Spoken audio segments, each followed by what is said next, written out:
Hello, my name is Ashley, and I'm 14 years old. I care a lot about my school achievements and keeping a low profile, but my older brother Matthew is the exact opposite. Matt and I were very close growing up. He always treated me like a princess. However, with time we grew apart, especially since Matt started high school. He changed a lot. He started hanging out with the wrong crowd and dating random girls that always got him in trouble. On top of that, he smoked and drank alcohol with his cool friends. But that's all I knew about his crazy lifestyle, which I was sure there was more to. Because of his life choices that I didn't approve of, it was hard for us to get along anymore. We always fought, and he called me lame at every chance he got. Despite this, I still loved him, but I wished things between us would go back to the way they were. With that hope, days went by as we grew further apart. I tried to focus on my school achievements to stand out between my classmates, but the real reason for my effort was because I felt like I needed to prove to everyone that I wasn't anything like my brother, which was sometimes a really hard job. Whenever I meet new people, their attitude would change as soon as they knew that my brother was Matthew. Most times, that was enough of a reason for them to stay away from me. However, I didn't really mind, and I kept myself isolated and didn't socialize much. Until one day, my brother's bad choices somehow managed to ruin my life. It started as a normal day. I got up in the morning, had breakfast with the rest of my family, and went up to get ready for school while Mom made us sandwiches. I arrived at school and was excited for my first class of the day, which was biology. Miss Andrews was one of my favorite teachers at school, and I always tried to impress her with maintaining an excellent performance at her class. Typically, Mrs. Andrews would check our homework, which of course I didn't mind because I was always prepared. I opened my backpack and looked for my notebook. Something felt different. The bag smelled funny, and my stuff was not in there. I started taking out the things in the bag as I was realizing that this bag was not mine. It was Matthew's stinky bag. Ugh! How didn't I notice that I was carrying his bag? My mom's idea of getting us both the same black bag she found on sale has definitely proven its failure. With all these thoughts going through my head, I didn't notice that everyone was staring at me. They all looked shocked as if they saw a ghost. I started thinking how I shouldn't have made a scene by taking out all of the stuff from the bag, but it seems like they were already overreacting to what happened. I looked at Mrs. Andrews, hoping that she'll say something to take the attention away from me, but instead she looked horrified as she was staring at my desk. That moment, I understood that something was terribly wrong. I looked at my desk where I had piled all the stuff from the bag, and on top of them, there was a stash of white pills that were divided into small transparent plastic bags. My heart started beating fast, and I couldn't move my body. This was Matthew's. And now everyone's thinking that I'm carrying drugs around. Shortly after, I was sent to the principal's office, obviously. The principal asked me if the drugs were mine. With a shaking voice, I answered yes. I don't know why I took the blame, but I couldn't bring myself to tell on my brother.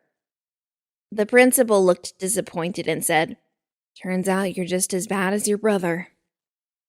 My parents arrived within a few minutes, and after they spent 2 hours in the principal's office, they got out, looked at me in a way that I'll never forget, and my mom said, "You got expelled from school. Bravo, Ashley. We're proud of you." The principal thankfully respects us, and this is why the scandal only ended with expulsion. During the ride home, my parents were very angry. They kept screaming at me and blaming me for becoming one of those. They said they had always thought of me as the good child, but now I proved that wrong. I think my parents were never as angry in their whole life. They said I was their hope, and now I ruined their reputation in the town, too. And they wish they could know what they did wrong raising me and Matthew. They didn't stop listing all the reasons in the world to be disappointed. I was heartbroken, but said nothing. As soon as we got home, I had only one thing in my mind. I rushed into Matt's room, fuming with anger at him. I slammed the door shut after I entered and simply started to cry and shout at him for putting me in this position. I explained to him that I took the blame on myself because everyone was giving him a last chance to behave, and I didn't want him to lose everything. It was the first time in several years that I look into Matthew's eyes, and I tell him that I love him.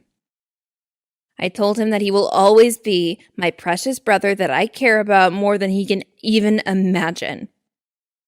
Matthew's eyes filled with tears as he came up to me and hugged me. He apologized and promised to change all his lifestyle and focus more on what matters.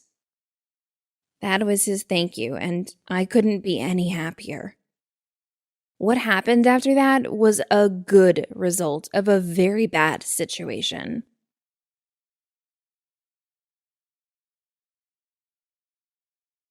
Hey people, my name's Joshua. My best friend, Bill, passed away last year due to a rare disease. We were all really depressed, but it was expected since we saw his health deteriorate each passing month. He was my best friend. I was really sad, but I kept on laughing at his funeral and people didn't know why. Everyone just glared at me with weird eyes. You guys must be wondering the same thing. Well, let me explain. So at the funeral, I was given a letter by Bill's brother. It was his last message that he wanted the world to know through me. As soon as I started reading the letter, I burst into laughter. People were staring at me, and I was aware of it, but I couldn't hold it in. So the letter said, "Hey Josh, it's going to be a long time no see, brother. You know I was a call person, and writing long messages was never my cup of tea, but well, can't call, can I?" Guys, this was the moment that I started laughing, like an idiot, because it's true. He found writing stuff very irritating. The letter further said, "Remember the time when Mr. Williams lost our exam papers last semester? Well, the truth is, I stole them." Well, before moving forward, let me quickly tell you about what happened. Mr. Williams is our computer programming professor. He is one of the most feared professors of our university. We had our final exam paper, which somehow got lost. Mr. Williams had no clue where the papers went missing. Quite frankly, all of us were left dumbfounded because none of us had ever heard of anything like this. Mr. Williams had to do something, so we were all given marks according to our semester performance, and the entire class was quite pleased with it, because the exam was scary as hell. One thing you guys should know is that Mr. Williams has a strange addiction to energy drinks. Okay, back to the letter. My exam went really bad, and I remember Mr. Williams telling us that no matter what happened, if any of you did poor in your paper, nothing's going to stop me from giving you guys an F grade and ruining your futures. Since I didn't do well on my test, I knew doom was inevitable. But you know, brother, desperate times, desperate measures. I was aware of the fact that Mr. Williams is lactose intolerant. So the next day, I secretly slipped in some milk powder in his energy drink early in the morning. Being lactose intolerant myself, I knew he was going to get hit with the nature's call within 30 minutes. I constantly kept peeking in his office, and I've got to tell you, his expression was hilarious. I laughed so hard that my stomach started hurting. He fought well, but then the control went beyond his control, and he had to rush to the restroom. As soon as he left his office, I went in, stole the papers, and fled within seconds. Genius, right? You guys can thank me now, since I'm the mysterious savior. As for the papers, they're kept safely under my bed. Go ahead, Mr. Williams. You can now ruin my future, but guess what? The joke's on you, because I don't have one. Lol. I also switched my answer sheet, so better luck finding the original one. When I cheat, I make sure I do it perfectly. The letter ended with him saying, "I don't have any grudge against Mr. Williams. I hope he's present at my funeral. I wanted to tell him that I love him, and I've always been the naughty one, so this was my final attempt at teasing him. Enjoy your lives, everyone. Life is short. Make the most of it." This is my final goodbye to you all. Take care. Love, Billy Brooks. I kept looking at the letter, thinking that this amazing guy is no longer with us. The tears started rolling down my cheeks. Later, everyone found out the reason I was laughing. Everyone laughed along, including Mr. Williams. He was present there, smiling with tears in his eyes. Upon his request, we found the papers and gave them to him the next day. He checked Bill's paper and gave him an A. What do you think of the story? Please share your thoughts in the comments section below. Don't forget to like this video and subscribe to our channel.